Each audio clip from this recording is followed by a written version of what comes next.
as I mentioned earlier, Alex is joining us remotely. He'll be talking about OpenCHAMI, the community-driven innovation to improve HPC flexibility. Thank you for joining us online, Alex. My pleasure. Sorry I couldn't be with you. It's just hard to come back and forth between Switzerland, but hopefully in the future I can meet all of you in person. All right, so my name is Alex Lovell-Troy. I'm from Los Alamos, where we are working with CSCS on OpenCHAMI, which stands for Open Composable Heterogeneous Adaptable Management Infrastructure. I can't see all of you in the audience. I'm guessing most of you are not familiar with OpenCHAMI, but I hope that all of you will have a chance to see the benefits of it over the next year or two, because we are trying to make it easier for systems management teams to deploy systems and manage them with lower downtime and more flexibility. And we think that the best way of doing that is through an open source approach. So what I want to do today is take you through what OpenCHAMI is as a consortium, as an architecture, as a piece of software, and then talk about some of the things we've done here at LANL, where we have made some strides in deploying much more quickly with the benefit, of OpenCHAMI. And it's spring here. I think it's spring there. So my allergies are wild. All right, so I'll go ahead and get started. First of all, the project itself of OpenCHAMI is a consortium-driven set of composable software. The goal is for sysadmins to securely and quickly provision and manage HPC and AI systems at any scale. I want to take that apart in a bit. The consortium, there are 5 of us. I've got another slide on that. Composable software, we think as a community, that having multiple pieces that each work independently and each work well independently, and then stitching them together into a larger system, gives us better ability to troubleshoot and more flexibility as systems change to do things we hadn't anticipated originally. We think that this is necessary if we are going to evolve at the rate of the industry around what we want to do next. The more AI systems, the better, right? I want to talk about sysadmins. So a lot of what gets focused on with system management, with getting an HPC system ready to use, is the users who are doing the workloads, which ultimately, we build systems for you to use them, so that is the most important thing. However, you generally don't get a system handed off to you and then you are expected to do everything to keep it running. You rely on sysadmins to do that. And so rather than targeting you as the user within the OpenCHAMI community, we want to empower the sysadmins to do a really good job for you. And we want to make sure that when they need to make a change or when they need to do some maintenance of some kind, they can do it as securely as possible and they can do it as quickly as possible. And we think that composability leads to that security. We think that composability leads to that speed. I'll also say that at any scale is really serious. So our smallest system is a single node, which is running 5 VMs. 1 for management and 4 for different kinds of compute nodes. That's what we do our development on. Our largest system to date is 1,200 nodes, and we anticipate a 6,000 node system sometime within the next 9 months, I would say, 6 to 9 months. So when we say we're targeting any scale, we are really targeting any scale, and I'll go into a little bit of what we're doing to get there. The features that are currently a part of the project, which, because it's community-driven and because we can make changes anytime we want based on the needs of the community, as long as we're responsible with notification times and deciding how to spend our time, we wanted to focus on the smallest piece now, and then once we have the components really well defined and operating with good boundaries, then we can start to expand to more features or more kinds of orchestration. So for today, it is a provisioning system to get your hardware ready to run Slurm jobs in the most basic sense. So we have hardware inventory, which based on the out-of-band controller, we can detect all the hardware in a chassis without turning it on. That means all the processors, every serial number on a stick of RAM, that means every NIC, right? Like all of that we should be able to create an inventory of not because someone sends us a spreadsheet, but because we go out and we ask every single node without turning it on, what's contained inside that chassis. We can then use that information to turn into the necessary configurations to boot the nodes. So how do we get the network plumbed into it? How do we get it a kernel? How do we get it an initRD? How do we make sure that we're getting it the right one? We've got a flexible tenancy and delegation and delegated authority model. This is particularly interesting because it is giving different sites different ways of experimenting with managing tenancy at scale. So we have systems that are currently deployed where we have a single, set of management services, which are managing the whole cluster. And I think the largest one that we have that is configured that way is about 650 nodes. We also have some systems that are configured, these are test systems generally, with multiple sets of management services for scale out, right? So our 1,200 node system, we actually have it divided into 6 smaller chunks that are each managed independently, and we roll changes through each of those 6 chunks. Users don't necessarily notice when we're rolling these things out because it's not making a huge difference. Like nothing changes in a running job when this is happening. But it gives us the ability to try a change on a smaller set of than the whole cluster, and then roll it out if it works well. And we think we can actually go smaller, we can go larger, we can figure this all out. This also allows us to experiment with different parts of the sysadmin team having different permissions across the whole set of nodes. And we think that this is good. This is giving us some room to innovate, room to understand. We also have the foundations for zero trust and confidential computing. When I say the foundations, these are goals of ours, but a system management tool cannot give you zero trust. If you don't have encryption on your NICs, you cannot encrypt the traffic between nodes at HPC scale. However, if you don't have the cryptographic certainty that the nodes you care about and only the nodes you care about are on that network, then you can't actually get to that zero trust area. So we are making our guide for security, enabling zero trust and enabling confidential computing as the hardware allows, which then means that we can't be responsible for all of it, but also we think that without these foundations, you won't be able to achieve them. Now, everything that I have not listed in that second bullet point is not part of OpenCHAMI. So we wanted to make sure that we were very clear about this. You can choose as a site or as a system, how do you deploy OpenCHAMI itself? We ship containers. That's the thing that the unit of deployment for OpenCHAMI is a set of containers that all can work together. And we teach you how to plug them together in the right way. So our quick start, the way we tell people to get started, uses Docker Compose to bring these up, works great. At LANL, we found that Docker Compose actually introduced some challenges for us that we didn't really want to have to deal with. So we are using something else. It's called Podman Quadlets.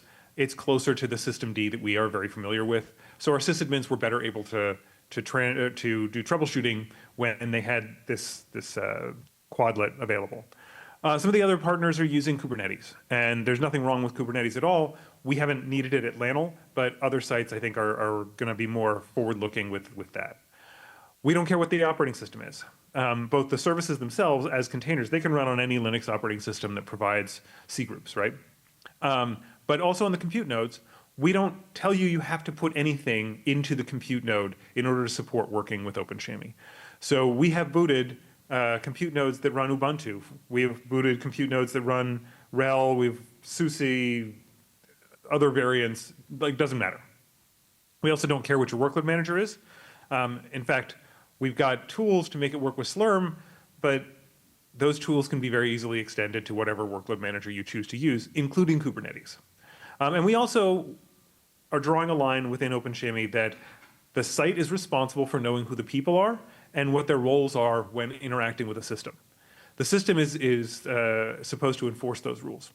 So we don't ever want authentication to be something that is core to OpenCHAMI. We definitely want that to be external. And in talking to sites, every site has some version of an LDAP or an OIDC or a SAML or whatever that they can use. So that's a place where we say it's up to you to figure out who the people are, and however you want to validate that they exist is up to you.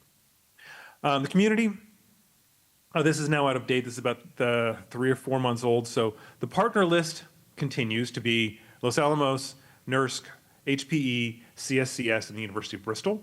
But all of the rest of these numbers have gone up significantly over the past few months. We're doing a lot of active development. In particular, we could add 2 production clusters to this list, and we could add, I think, another 5 or 6 contributors. And so contributors are individual people who have made substantive, like not just correcting a typo, kind of pull requests or changes to the code. You can find us on GitHub. It's a community. So if you have something that you think we should be doing, by all means, let us know. I'm going to skip pretty quickly through the components because I think that we don't have a ton of time, and I figure if you want to know more, you can follow up later. But these are the things that we have today. It's just a handful. We've inherited 2 microservices from the Cray system manager that was originally deployed with Alps by HPE, but only 2. There were 300 and something repositories that were offered as part of HPE's commitment to this. And we as a community decided, well, we're really going to only use 2 of those for now and maybe add a few more as we go. Because we have a much more limited scope in what we are committing to for OpenCHAMI at this point, we're not trying to replicate all of the functionality of CSM, but we do think that we have enough that you can boot and manage an HPC system. We've had to extend what we took from the HPE systems with a new discovery system. Basically, there's better libraries that are available now than there were when CSM was created, so we decided to write our own. This standalone system is really good, and you can use it even if you're not using the rest of OpenCHAMI. And then I'll go into some more of these later. I think the only other one worth mentioning is that we have a lot of sites that use Ansible, and what they want to know is, tell me all of the things you know about the node so that I can use them in my Ansible plays. And instead of having to detect them on the node, we can actually just set up the inventory link with OpenCHAMI. So you can say, okay, show me all of the nodes that have GPUs and have been rebooted in the last few days, and target your play for that. This is our diagram. For those of you who are familiar with other microservices-based architectures, this should be fairly familiar. We've got a core inventory system. We've got something that automatically generates boot scripts. We've got a Cloud.NET server that I'll talk about more. We've got a DHCP server, handful of other things. All of them are coming through an API gateway. And then we've got a set of clients that we work with. We're doing our best to reduce the amount of databases that are necessary in running this. In general, the data that we use to run HPC systems changes on the order of minutes. In a lot of cases, we don't need fast, coherent storage across multiple systems.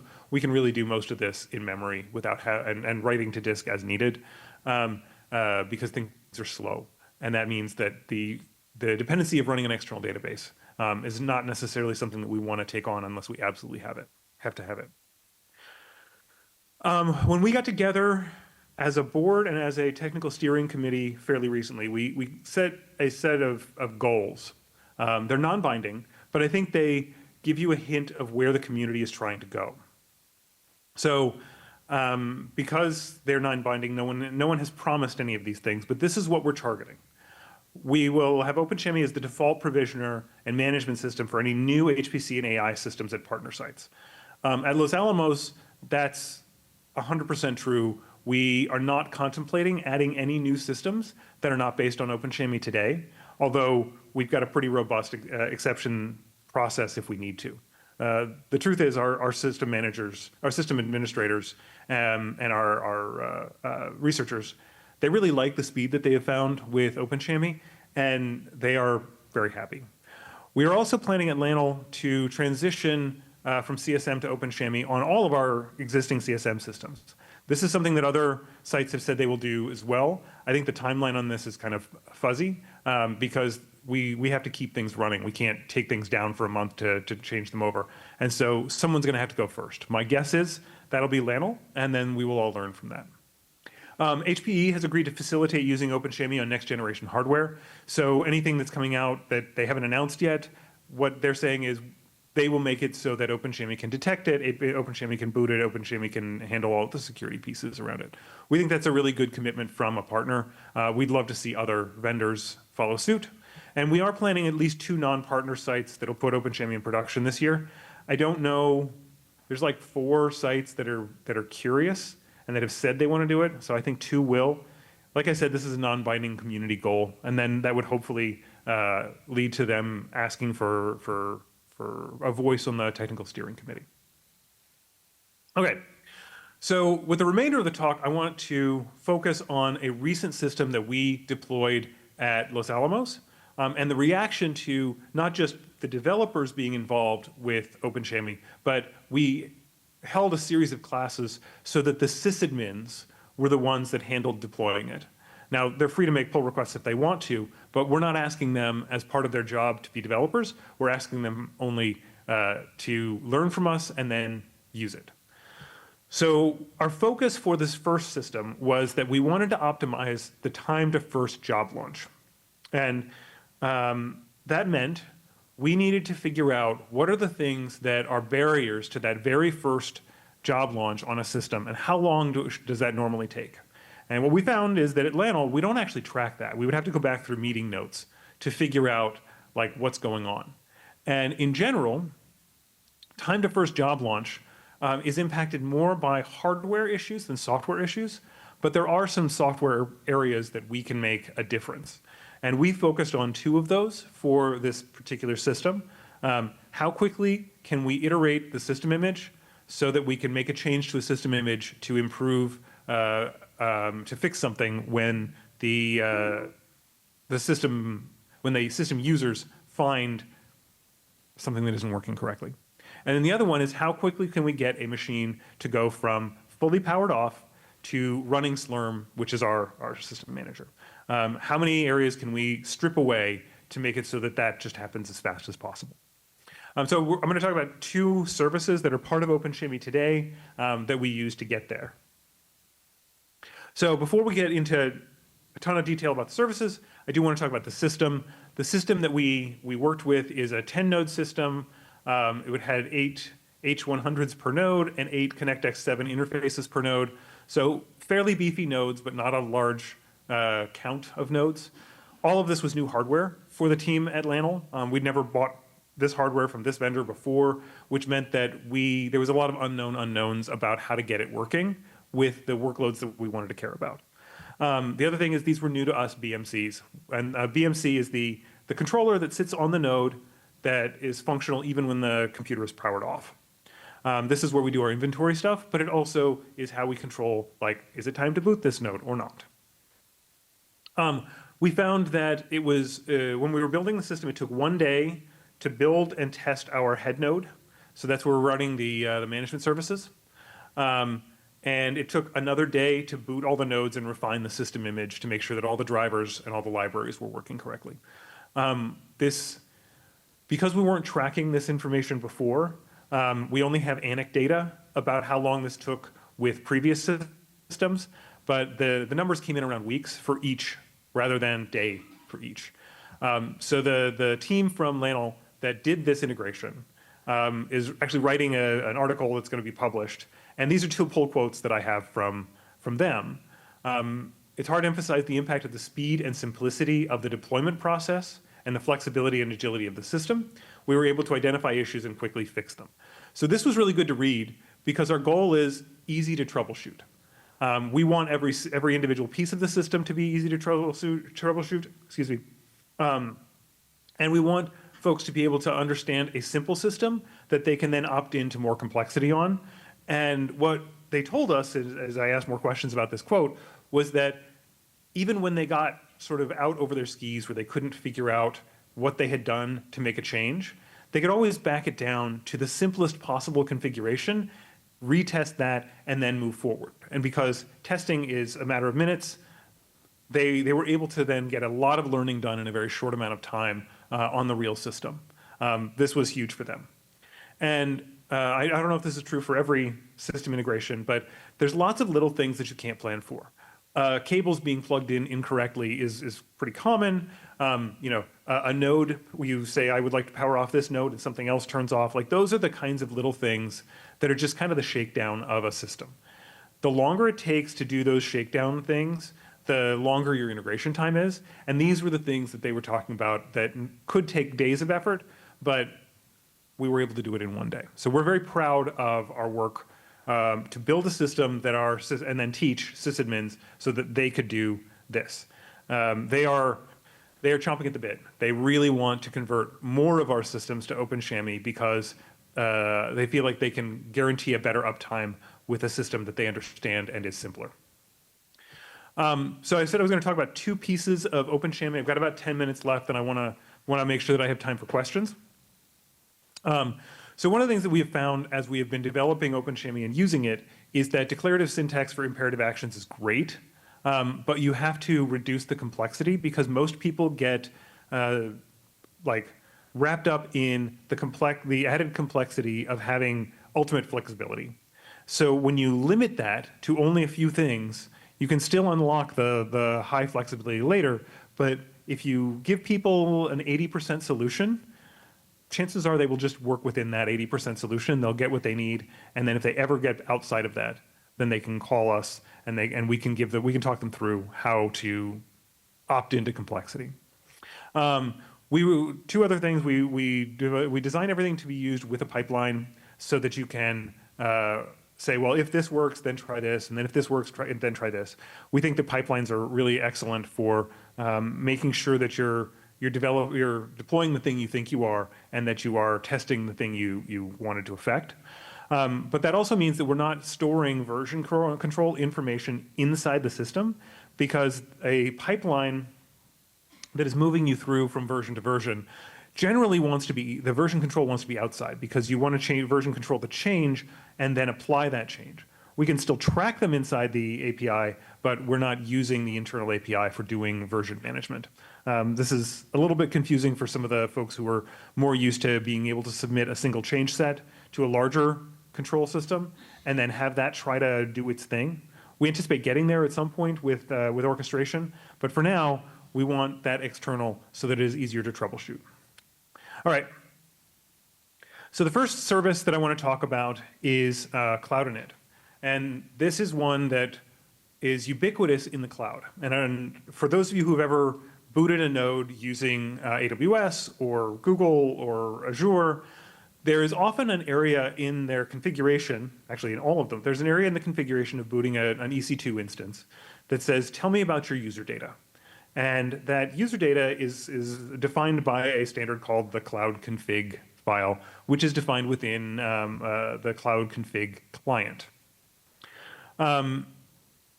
We needed something similar, but that would handle what we need on an HPC system.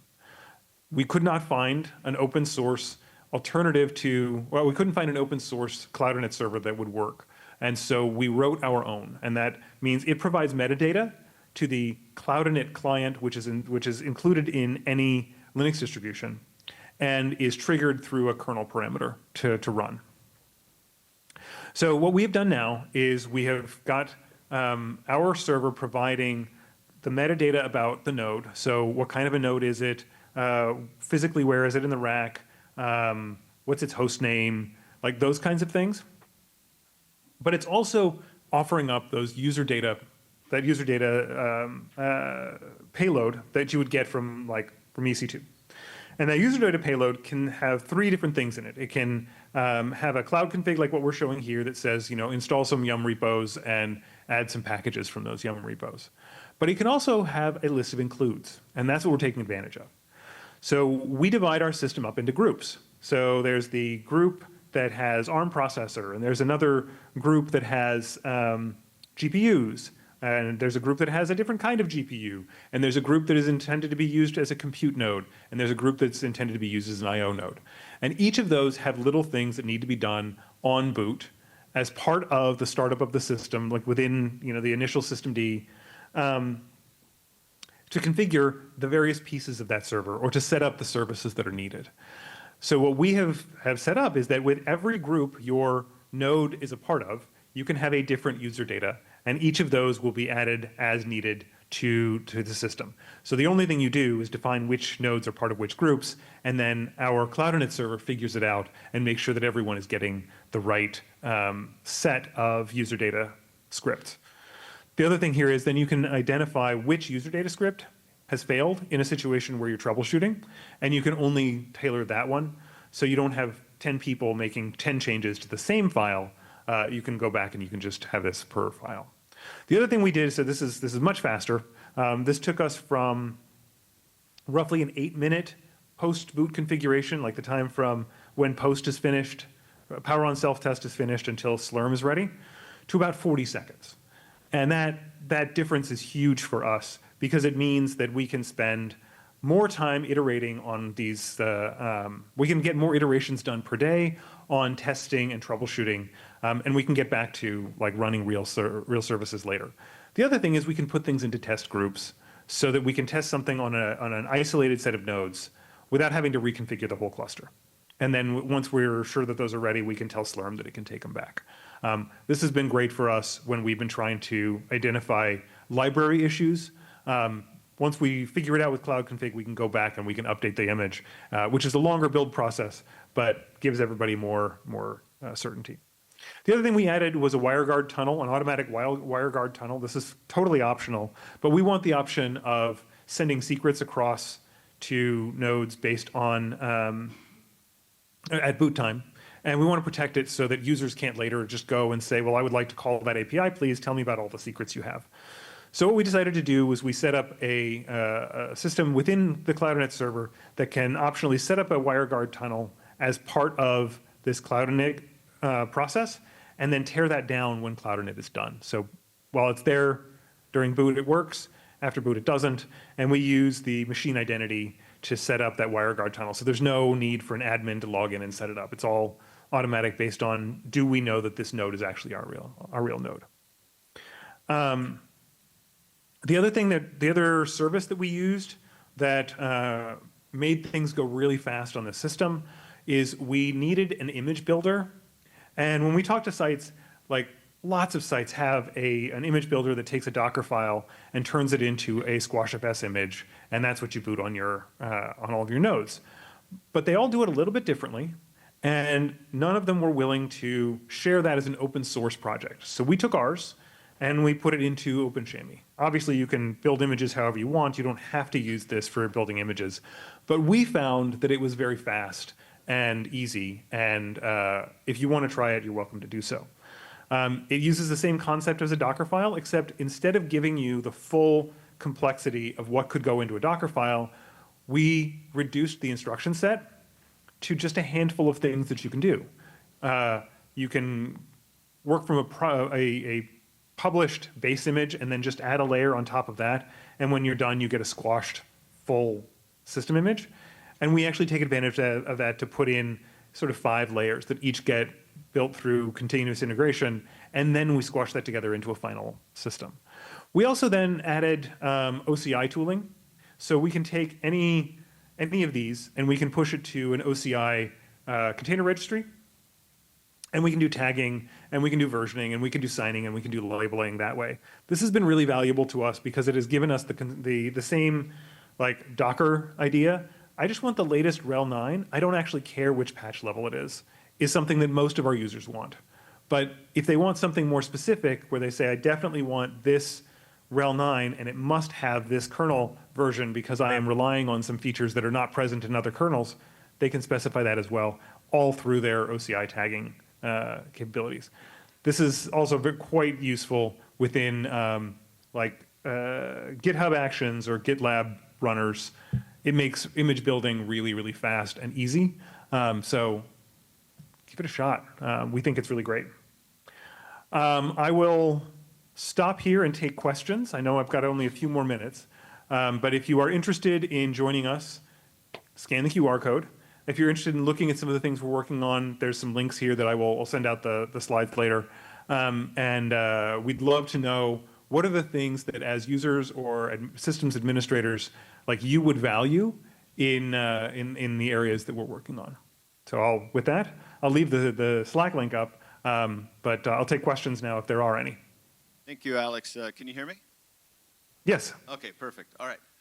Appreciate the presentation. Let me poll if there's any questions in the audience. Anyone have any questions for Alex? Okay. Hi, Alex. Thank you for the presentation. How is OpenCHAMI different from Werewolf? Different from what? Werewolf? Oh, Werewolf. So Werewolf, actually, we can work with Werewolf.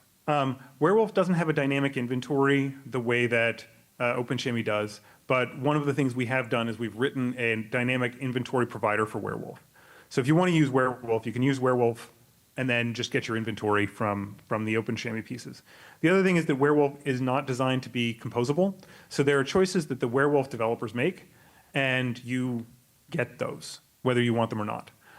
So we're big fans of Werewolf. We've used it a lot. In fact, I think some of the original work on Werewolf was done at Los Alamos. But we think that as a community, we need these flexible, composable pieces. I think on the Werewolf side, the focus is more what is the minimal way to configure and boot nodes from a single platform. So they're more turnkey. Any other questions? Okay, one sec.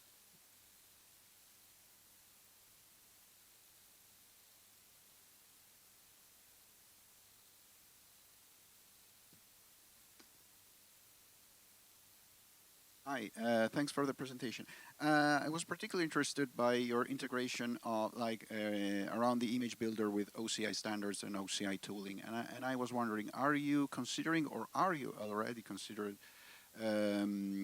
integration with or looking into other stuff that is also using OCI containers for base node images like bootc or RPM OS3?